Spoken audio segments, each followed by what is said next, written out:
Bien le bonjour les amis, bienvenue dans cette nouvelle vidéo. Aujourd'hui on va parler de mon article de blog sur les hétérodons Nacecus, qui est un peu l'article de blog qui fait suite aux hétérodons tout court, au genre.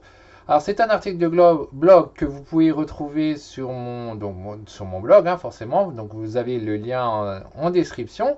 Donc vous pouvez cliquer dessus ou vous pouvez taper directement le conservateur de Quesnel.fr avec les tirets.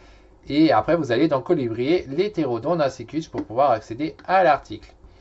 Alors, donc je vais vous parler des différentes sections de ce fameux hétérodon. Hein. Donc, c'est celui-là qu'on voit là en image. Hein. Donc, à la base, il est plutôt de couleur beige, brune. Hein. Même s'il y a beaucoup de morphes qui existent qui donnent plein de couleurs différentes à la base. Il est comme ça, c'est qui est normal vu qu'il est assez dans les zones arides. Donc c'est normal qu'il a ce genre de couleur et qu'il est terrestre. Alors, première section, c'est la description. Hein. Ensuite, je vous parle les noms français de l'hétérodon Nacecus, hein, qu'est-ce qui a été donné. Ensuite, je vous parle de l'apparence de l'hétérodon Nacecus. Je vous parle des écailles de l'hétérodon Nacecus. Ça, c'est important de connaître les écailles pour les différencier des autres hétérodons. C'est bien de les connaître. Ensuite, il y a l'aire de répartition de l'hétérodon Nacecus, l'habitat. La section d'étymologie, c'est aussi souvent sympa de savoir voilà, d'où ça vient le nom. Ensuite, il y a le comportement, hein, son comportement face aux ses agresseurs. Ça, c'est assez sympa, le comportement face aux agresseurs. Alors là, j'ai pris un hétérodon Platyrrhinos parce que j'ai cette série de photos qui est très sympa, qui montre les étapes de comment il réagit. Et c'est super bien, mais c'est tous les hétérodons qui fonctionnent en fait comme ça.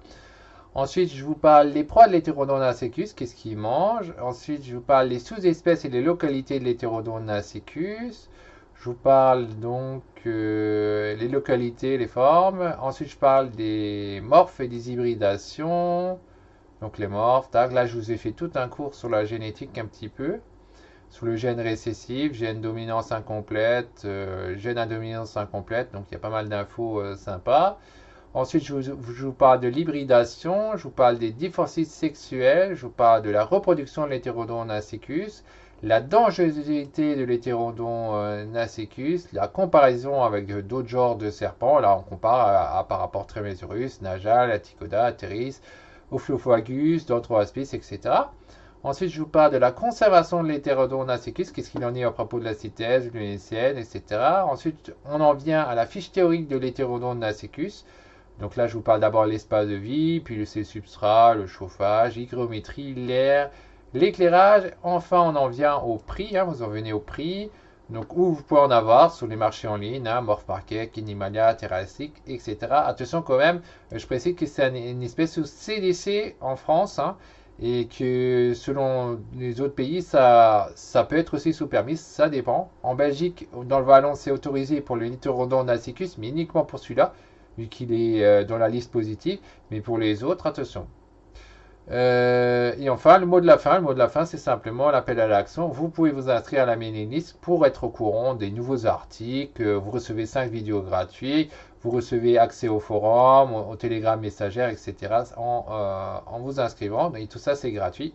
Comme l'article d'ailleurs, hein, donc vous avez énormément de valeur qui vous est mis, il y a plus de 5000 mots, et ça, c'est gratuit, quoi.